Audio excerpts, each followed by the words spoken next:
Merry Christmas and a Happy New Year. The Chennai Silks. Let the celebrations begin. Ashwin வந்து more of ஒரு red பால் கிரிக்கெட்டரா இல்லை ஒரு white ball கிரிக்கெட்டரா இல்லை எந்த இதெல்லாம் உங்களுக்கு பெட்டர் அப்படின்ற மாதிரி தான் ஒரு கேள்வி வருது. ரெட் பாலுக்கு இன்ட்ரோ ஆகிறதுக்கு முன்னாடியே ஒயிட் பாலில் தான் அவர் கெரியர் ஆரம்பிச்சார். பிச்சுகள் கண்டிஷன்லாம் மாற அதுக்கான வேல்யூ தான் குறைஞ்சதே தவிர அவர் வந்து ஒரு ப்ராப்பர் ரெட் பால் பவுலர்லாம் நான் சொல்ல மாட்டேன். ஒயிட் பால் பவுலரும் இருக்கிறார், அவ்வளோதான். இல்லை அதுவும் சொன்னீங்க சொன்ன அதே ஒரு விஷயம் தான் அவருடைய. ஆனால் ரெட் பால் கிரிக்கெட்டர் ஒயிட் பாலும் போடுவார். இப்போ நீங்க என்னதான் அக்ஷர் பட்டேல் வந்து பயங்கரமா அவரோட டெஸ்ட் கரியர்லாம் ஓப்பன் ஆனதை பார்த்தா பேங்கரா தான் இருந்தது. அக்ஷர் பட்டேல்லாம் அவ்வளவுதான் இங்கிலாந்துக்கு எதிராக பயங்கரமா நியூசிலாந்துக்கு அகைன்ஸ்டாலாம் திணற விட்டார். ஸோ இந்த மாதிரி இருக்கும்போது அக்ஷர் பட்டேல் அதுக்கப்புறம் அந்த இதை தொடர்ந்து கண்டினியூ பண்ணாரான்னா பண்ண முடியல. காலகட்டத்தில் வந்து ஹர்பஜன் வந்து ஒயிட் பால் அவ்வளோ பெரிய டாமினன்ஸ் பண்ணாரான்னு கேட்டிங்கன்னா கிடையாது. ஹர்பஜன் வந்து எப்படி ஒரு லெஜெண்டாக இருந்தார் அப்படின்றது நமக்கு தெரியும். அவ்வளோதான் இவன் தான் ஆல் டைம் கிரேட் அப்படின்றாரு. கொஞ்சம் ருக்காஜரா சபத்கரோ 5 வருஷத்துல நான் வரேன் அப்படின்னு சொல்லிட்டு வந்து மொத்தத்தையும் முடிச்சுட்டு போனார்ல உங்களுக்கு அஸ்வின். குல்தீப் யாதவ் வந்தாங்க, சகல் வந்தாங்க. ஸோ இவங்களோட காம்பவுண்ட் ஆச்சுன்னு வச்சாங்க. ஜடேஜா இருந்தார் ஆல்ரவுண்டர் காரணத்தினால. அஸ்வின் ஒரு பிரைமரி ஸ்பின்னராக தான் யூஸ் பண்ணாங்களே தவிர அவர் வந்து பேட்டிங் ஆல்ரவுண்டராக யாரும் பார்க்கல, பவுலிங் ஆல்ரவுண்டரும் பார்க்கல. அக்ஷர் வந்துட்டாங்க, குல்தீப் வந்துட்டாங்க, சஹல் வந்துட்டார், எல்லாம் வந்துட்டாங்க. அஸ்வினோட டெஸ்ட்டை தொடர்றதுக்கு யார் வந்திருக்காங்க? ரவிச்சந்திரன் அஸ்வின் அவரோட ரிட்டையர்மெண்ட் அனௌன்ஸ் பண்ணிட்டார். இன்டர்நேஷனல் கிரிக்கெட்டில் இருந்து இன்னும் வரக்கூடாது, என்ன நான் விளையாட இல்லதப்பா, எனக்கு அவ்வளோதான், நான் வரேன் இதுமாதிரி டொமஸ்டிக் கிரிக்கெட் மட்டும்தான், ஐபிஎல் டிஎன்பிஎல் இந்த மாதிரியான இடத்துக்கு நான் போயிடுறேன் அப்படின்னு சொல்லிட்டாரு. ஸோ இப்போ என்னென்னா நிறைய கொஸ்டின்ஸ் வருது. இவரெல்லாம் ஒழுங்காக வேர்ல்டு கப்லலாம் ஒழுங்காக யூஸ் பண்ணலாப்பா அப்படின்ற மாதிரியான ஒரு கொஸ்டின்ஸ் இருக்குது. சில இன்னொரு இது என்னென்னா என்னோட ஒப்பீனியன் என்ன அப்படின்னா, வேர்ல்டு கப்பில் அஃப்கோர்ஸ் யூஸ் பண்ணல, பட் டெஸ்ட் மேட்ச்லேயே இன்னும் கொஞ்சம் அதிகமாக யூஸ் பண்ணியிருக்கலாமோ அப்படின்ற மாதிரி தான் தோணுது. அஃப்கோர்ஸ் ஒரு பயங்கரமான பவுலர் அப்படின்ற ஒரு இதில் எந்த ஒரு மாற்று கருத்தும் இல்லை. பட் அஸ்வின் வந்து மோர் ஆஃப் ஒரு ரெட் பால் கிரிக்கெட்டரா இல்லை ஒரு ஒயிட் பால் கிரிக்கெட்டரா இல்லை எந்த இதெல்லாம் உங்களுக்கு பெட்டர் அப்படின்ற மாதிரி தான் ஒரு கேள்வி வருது. இது ஆனால் இந்த இதெல்லாம் உங்களுக்கு ரொம்ப ஒரு கொஸ்டினாக இருக்கிறதே எனக்கு டவுட்டாக இருக்குது. ஏன்னா ரெட் பாலில் வந்து அஸ்வின் தான், அவ்வளோதான். உங்களுக்கு அஸ்வின்னா ரெட் பால் தான் அஸ்வின் அப்படின்ற மாதிரி இருக்கும்பொழுது ஒயிட் பால் கிரிக்கெட்லையும் ரெட் பால் அஸ்வினை விட ஒயிட் பால் அஸ்வின் டேஞ்சரஸ் அப்படின்னு சொல்கிற சில விவாதங்கள்லாம் எனக்கு ஏற்றுக்கவே முடியல. ஏன் எனக்கு அதுதான் புரியல. ஏன்னா ரெட் பாலில் வந்து அஸ்வினோட டாமினன்ஸ் வந்து நம்ம ஓவர் தி இயர்ஸ் நம்ம பார்த்துருக்கோம். என்ன ஆனாலும் சரி உங்களுக்கு ரெட் பாலில் வந்து அஸ்வின் பவுல் பண்ணுறாரு. அதுவும் குறிப்பாக அந்த ஒரு 4-5 நாள் அப்படி ஆனதுக்கப்புறம் ஒரு 3ஆவது நாள் செகண்ட் தேர்ட் செஷன்லலாம் அஸ்வின் பாலை எடுத்துட்டாருன்னா அவ்வளோதான். ஆப்போசிட்டில் இருக்க பேட்டர்ஸ்லாம் ஐயோ ரைட்ராக இவரோட ஓவர்லாம் தாண்டணுமா அப்படின்ற மாதிரியான ஒரு மூடுக்கு வந்துடுவார். அப்படி இருக்கையில் அதே ஒரு இம்பாக்டை அவர் ஒயிட் பாலில் கொடுத்தாரா அப்படின்ற ஒரு கொஸ்டின் இருக்கு. அண்ட் T20 இன்டர்நேஷ்னல் கிரிக்கெட்டில் அவரோட பவுலிங் எந்த அளவுக்கு ஃபியர்ஃபுல்லாக இருந்தது அப்படின்ற ஒரு கொஸ்டின் இருக்கு. அவர் அஃப்கோர்ஸ் லைக் ரன்னை கொஞ்சம் பண்ணார், ஒரு டீசெண்டான ஒரு லெவலில் ரன்னை கண்டெயின் பண்ணார். ஒரு என்ன சொல்கிறது, எக்கனாமி ரேட் வந்து இன்னுமே 6.9 அண்ட் பிலோ 7 இருக்குது. அஃப்கோர்ஸ் இதெல்லாம் சூப்பரான ஒரு விஷயம். பட் உங்களுக்கு டேஞ்சரஸ் பிளேயரை விக்கெட் எடுக்கிறது இருக்கட்டும், இல்லை விக்கெட்ஸ் எவ்வளோ எடுத்தாரான்னு கேட்டோன்னா அது ஒரு கொஸ்டின் மார்க் வருது.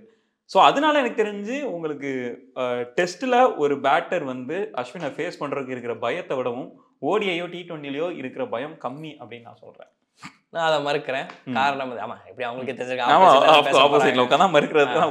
அதை மறுக்கிறேன். ஏன்னா ஒன்ஸ் அப்பான டைம் ரவிச்சந்திரன் அஸ்வின் வந்து ரெட் பாலுக்கு இன்ட்ரோ ஆகிறதுக்கு முன்னாடியே ஒயிட் பால்ல தான் அவர் கெரியர் ஆரம்பிச்சாரு. அது எல்லாத்தையுமே தெரியும்.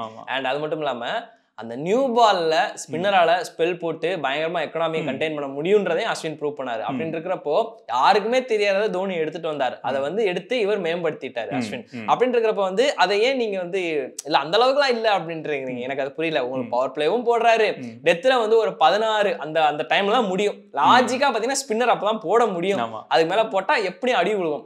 அது போக மிடில் ஆர்டர்ல வந்து உங்களுக்கு அவர் குறையாவே சொல்ல முடியாது. அப்படின்னு இருக்கிறப்போ அவர் வந்து ஒரு வித்தியாசமான அணுகுமுறை நிறைய டைம் யூஸ் பண்ணார். முக்கியமா 2012 உலகக்கோப்பையா இருக்கட்டும், 2012 T20 சொல்றேன், 2014, 16 இந்த மாதிரி டைம்லலாம் வந்து அஸ்வின் வந்து one of peak days in white ball. Red பாலோட ஒயிட் பால்ல பீக்ல இருந்தாரு.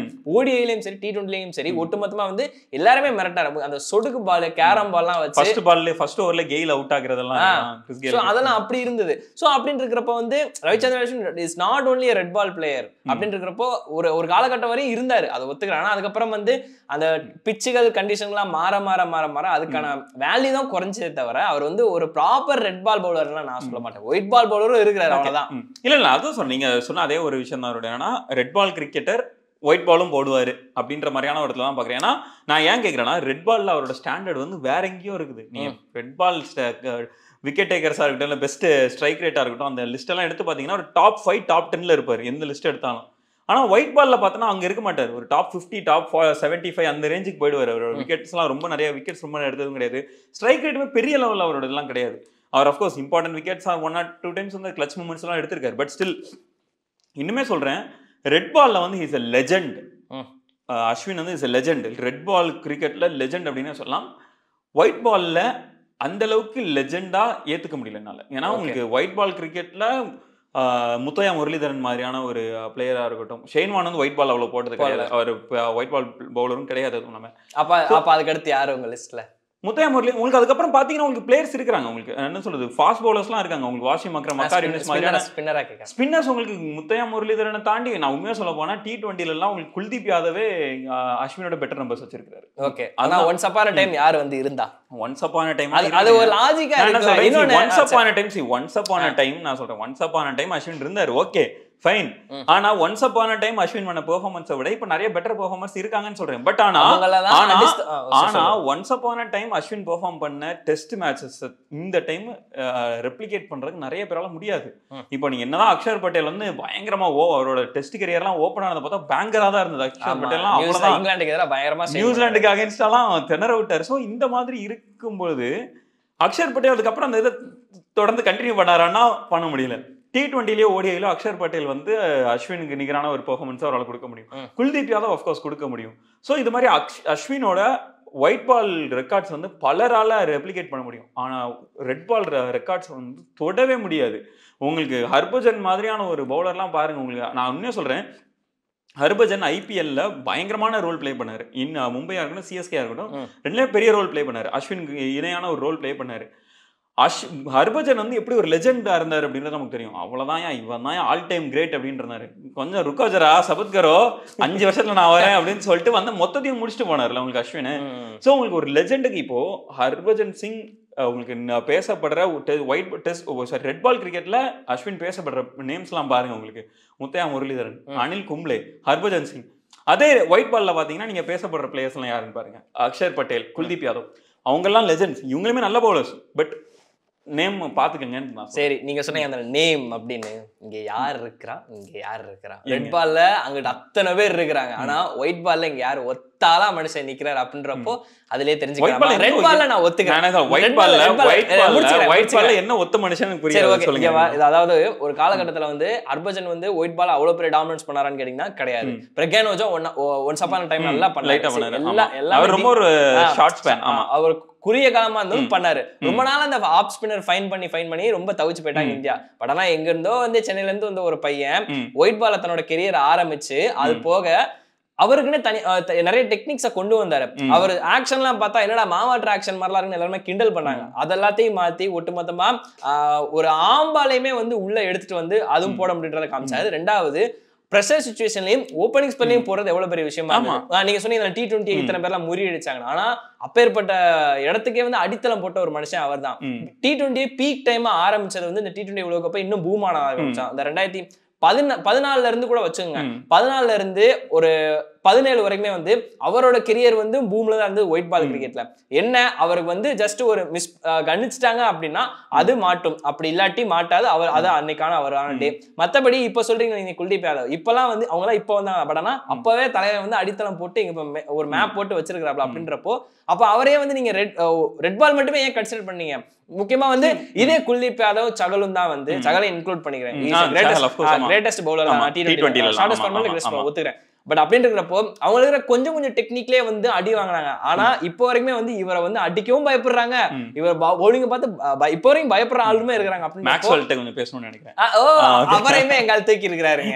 அவரையுமே நம்ம ஆள் தூக்கி இருக்காரு எங்கால் சொல்றேன். அவருமே நம்ம ஆஷ்ப்ரோ வந்து தூக்கி இருக்காரு. அதெல்லாம் பெரிய விஷயமே இல்லை. பட் ஸ்டில் இவர் வந்து இன்னும் ஒயிட் பால்ல கன்சிஸ்டன்ஸா இருக்காரு. என்ன அங்க ஒரு நீங்க சொன்ன அக்ஷர் பட்டேல் இருக்கிறாங்க. அதான் ஜெனரேஷன் மாற வருவாங்க இல்லையா, அந்த மாதிரி அக்ஷர் பட்டேல் இருக்கிறாங்க, குல்தீப் யாதவ் வந்தாங்க, சகல் வந்தாங்க. சோ இவங்களோட காம்போ லான்ச்னு வச்சாங்க. ஜடேஜா இருந்தார் ஆல்ரவுண்டர் காரணத்தினால. அஸ்வின் ஒரு பிரைமரி ஸ்பின்னரா தான் யூஸ் பண்ணாங்களே தவிர அவர் வந்து பேட்டிங் ஆல்ரவுண்டராவே யாரும் பார்க்கல, பவுலிங் ஆல்ரவுண்டரும் பார்க்கல. அந்த ஒரு காரணத்தினால ஒதுக்கப்பட்டாரே தவிர மத்தபடி அவர் டெக்னிக் சரியில்லை இதுல எல்லாம் அப்படிலாம் யாருமே சொல்லல. Ashwin still consider as a white ball red ball cricketer, அவ்வளவுதான். நீங்க சொன்னீங்கல்ல அக்ஷர் வந்துட்டாங்க, குல்தீப் வந்துட்டாங்க, சஹல் வந்துட்டாரு, எல்லாம் வந்துட்டாங்க. அஸ்வினோட டெஸ்ட்டை தொடறதுக்கு யார் வந்திருக்காங்க இப்ப வரைக்கும் இல்லங்க. அதைத்தான் நான் சொல்றேன். உங்களுக்கு ஒயிட் பால்ல அஸ்வினோட ரெக்கார்ட்ஸ் தொடறதுக்கு பல பேர் வந்துட்டாங்க. ரெட் பால்ல அவர் தொடறதுக்கு யாருமே இல்ல. அவ்வளவுதான் நான் சொல்றேன். சரி, ஓகே. அப்படியே இருந்தாலுமே வந்து நான் ஒத்துக்க மாட்டேன். அஸ்வினும் ஒயிட் பால்ல வந்து பழைய கில்லாடியான பவுலர் தான். அதை நான் ஒத்துக்கணும். கில்லாடியான பவுலர் தான் ஒத்துக்கிறேன். ஆனா நீங்க ரெட் பால் அஸ்வினையும் ஒயிட் பால் அஸ்வினையும் நீங்க கம்பேரே பண்ண முடியாது. ரெண்டு பேரும் வேற வேற லீக்ல இருக்காங்க நான் சொல்றேன். அவ்வளவுதான். ரெட் பால்ல அவர்களுக்கு தனித்துவமான நிறைய விஷயங்கள் இருந்தாலும் அது வந்து ஒரு 5 நாள் நடக்கக்கூடிய அந்த ஒரு மேட்ச். ஆனா இது வந்து ஒரு நாள், அது போய் 20 ஓவர், ஜஸ்ட் ஒரு 3 மணி நேரம் கிரிக்கெட் தான் வந்து விளையாடுவாங்க. அது வந்து ஒரு 9 மணி நேரம் கிரிக்கெட்டோ 8 மணி நேரம் கிரிக்கெட் விளையாடுவாங்க. ஒன் டே T20 அப்படின்னு இருக்கிறப்போ அதுல வந்து ஒரு ஸ்பின்னருக்கான காலம் வந்து எவ்வளவு தூரம் இருக்குன்னு தெரியாது. குல்தீப் வந்தாரு, சகல் வந்தாரா, போனாரா, 5 வருஷம் ஸ்பேன் போனாங்க. ஆனா ரவிச்சந்திரன் அஸ்வின் 2010ல இருந்து வந்துகிட்டு இருக்காரு. கடைசி T20 உலக கோப்பை 2022 ஆனாரு. இப்பதான் international ruled out, international retirement அப்படின்றப்போ இந்த ஸ்பேன் எடுத்து பாருங்க. அப்படின்றப்ப வந்து மத்தவங்களை கம்பேர் பண்ணும்போது இவரே ஒயிட் பால்ல நல்ல ஒரு பெஸ்டான ஒரு பிளேயர் ஸ்பின்னர் நீங்க சொல்லக்கூடாது. சொல்லலாம், பாப்போம். சோ என்னோட ஒபினியன் இதுதான் இருக்குது. எனக்கு வந்து ஒயிட் பால் கிரிக்கெட்ல அஸ்வினுக்கு ரீப்ளேஸ்மெண்டா நான் நிறைய பேரை பார்க்க முடியுது. ரெட் பால்ல அஸ்வினை தவிர வேற யாரையுமே அந்த இடத்துல நான் பார்க்க முடியல. அதனாலவே நான் அஸ்வின் வந்து is a better red ball player அப்படின்னு நான் சொல்றேன். ஒயிட் பாலுக்கு தெரியவே தெரியாதுல்ல. ஒயிட் பால் நல்ல பிளேயர் தான், மாசான பிளேயர். ஆனா ரெட் பால்ல Ashwin is a legend. Better player நீங்க சொல்றீங்க. நான் best player in white ball as a spinner நான் சொல்றேன் ரவிச்சந்திரன் அஸ்வின். சோ இதுதான் எங்களோட ஒபினியன். and உங்களோட ஒபினியன் என்ன அப்படிங்கறத கீழ கமெண்ட் பண்ணுங்க. நெக்ஸ்ட் வீடியோல மீட் பண்ணுவோம். Merry Christmas and a Happy New Year. The Chennai Silks. Let the celebrations begin.